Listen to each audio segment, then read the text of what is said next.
بُصّي بقى يا ستي، أنا طول عمري كنت باعملها زيِّك بالضبط، لحد ما جرّبت الطريقة دي، وبجد بقت عندي هي الأساسية. شُفت سلفتي بتعملها بالطريقة دي وسألتها وقالت لي بجد حلوة أوي.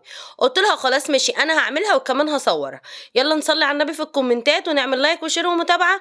وفي الأول كده جِبت حلة وحطيت فيها معلقة سمنة، وبعدين حطيت فيها مكعب كده من اللي هي كان عندي قطّعته قطع صغيّرة كده علشان الطبخة بتاعتنا دي من غير لحمة. هتقولوا لي إحنا بنعملها بلحمة، هاقول لكم لأ أنا مش هاعملها بلحمة، أنا هاعملها كده. بعد كده حطيت إيه، الليّة لحد ما سَلِت كده ولونها ابتدى يبقى دهبي. طبعًا أنا مش هاشيلها، أنا هاسيبها في الأكل عشان ما فيش لحمة، هي هتقوم بدور اللحمة بقى. بعد كده رُحت جِبت بصلاية كبيرة بشرتها، وكان البصل ده مبشور عندي وكنت مفرّزاه كمان في الفريزر. أبقى أقول لكم طريقته بس مش دلوقتي، بعد 10 سنين كده والّا أي حاجة. يالّا بقى صلّي على النبي في الكومنتات. بعدين غسلت البسلة بتاعتي والجزر، دول كانوا نُص كيلو، حطيت عليهم ربع كيلو جزر وقطّعتهم بالشكل ده. بعدين شوّحتهم كويس مع البصل، وبعد كده نزلت بملح وشوية بابريكا وكمان بودرة فراخ وكمان 7 بهارات شوية صغيّرين من الكزبرة. وقلّبتهم بقى كده كويس أوي. هنا بقى البهارات خلّيها لمّا إيه، تتشوّح حلو برضه مع البسلة بتاعتنا.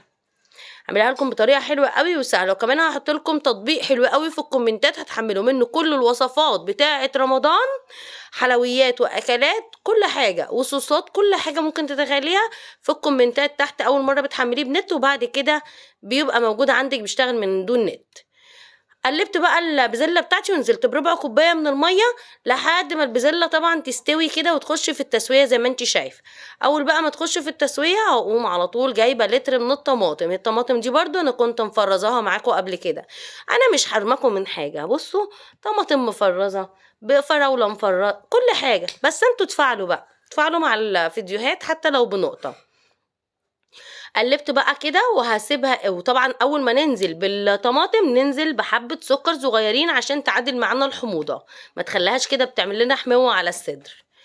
بعد كده بقى نغطّي ونسيبها لحد ما تستوي تمامًا. في المرحلة دي بقى كده باورّيكم بقى شكلها عامل إزاي. هنروح بقى في طاسة هنحط فيها معلقة سمنة ونسيبها بقى تسخن، ونعمل حوالي 10 فصوص توم بشوية ملح وكزبرة. أنا ما كانش عندي إلا حبّة كزبرة اللي حطيتهم في البداية، فما حطيتش في الآخر كزبرة، بس هي والله بالكزبرة بتبقى تحفة. حطّوا في الطشة كده حبّة كزبرة، هتقولوا لي ملوخية، هاقول لكم لأ، دي حاجة ودي حاجة تانية خالص. جرّبوا بس أنتم طريقة سلفتي دي جامدة أوي. سِبت بصلة إيه، التومة بقى لحد ما تتحمّر كده. وأول ما تتحمّر أنزل بيها بقى على البامية وهي بتتكتك. كان بدّي والله أسمّعكم الصوت، بس عيالي كانوا واكلين بعض كده، جايبين بعض من شعورهم. ما عرفتش والله، مع إني كنت مركّزة أوي عشان أجيب لكم الصوت التِش دي بتبقى جامدة.